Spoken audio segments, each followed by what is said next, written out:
Now, Jordan's king has warned the U.S. congressional delegation about the dangers of escalating tensions in the West Bank and Jerusalem.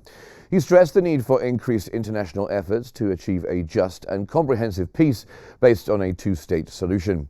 Jordan's king reiterated his country's rejection to any attempts to displace Palestinians in Gaza and the West Bank, and emphasized the importance of maintaining the ceasefire and strengthening humanitarian responses.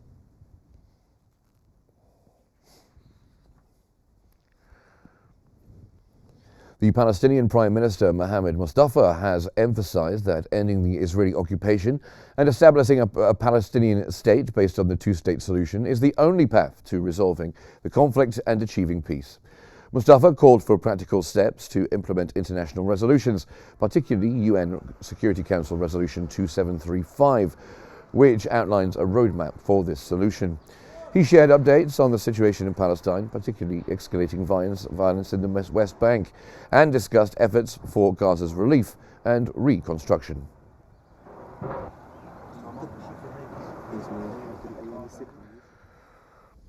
The UK Minister for Development at the UK Foreign, Commonwealth and Development Office, Annalise Dodds, has voiced concern over the current state of Palestinian children in the occupied city of Jerusalem.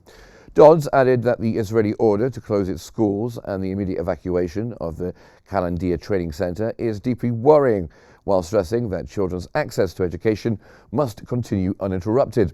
Dodds made these remarks a day after Israeli occupation forces forcibly entered UNRWA facilities in East Jerusalem, including schools and a training center, violating the right for education for hundreds of students and trainees.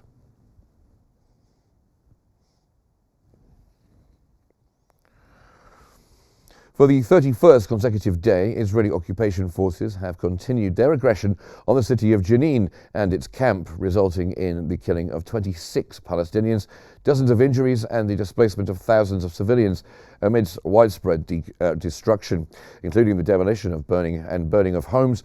A woman was shot in the chest and abdomen by occupation forces near Jenin's entrance, while a child and a young man were detained attempting to check on their homes. Hospitals face severe water shortages after occupation forces destroyed water lines, leaving 35% of the city residents without access. Additionally, over 120 houses in Jenin camp have been completely demolished.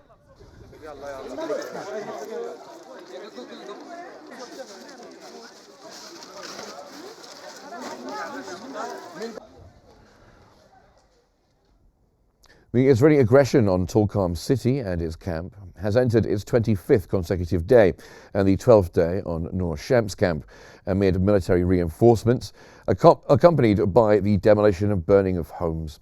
In Tulkarm camp, the occupation forces demolished houses as part of the escalation campaign, targeting the camp under the pretext of opening a street extending from the agency area to the Balane neighborhood. At the same time, the occupation forces continue to close the gate of Jabara checkpoint at the southern entrance to the city of Tulkarm for the 13th consecutive day, isolating the city from the villages and the towns and the rest of the West Bank governorates.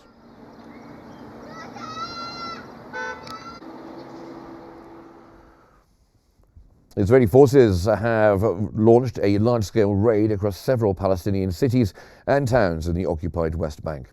They stormed homes during the raids in Sa'ir, north of Al-Khalil, and in the towns of Tumas Aya and Silwad in north of Ramallah.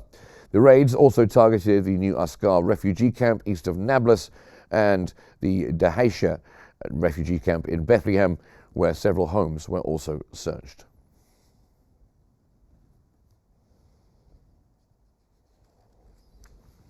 Many Palestinians displaced by the devastating war are struggling to shield themselves from the wind, cold and rain as they face dire living conditions and inadequate shelter and resources. According to the United Nations, around 600,000 Palestinians have returned to northern Gaza since the ceasefire took effect a month ago. The UN estimates that rebuilding Gaza after entire neighborhoods were destroyed will cost approximately $53 billion. Providing shelter for Gaza's residents remains a challenge as aid workers have prioritized food deliveries since the ceasefire.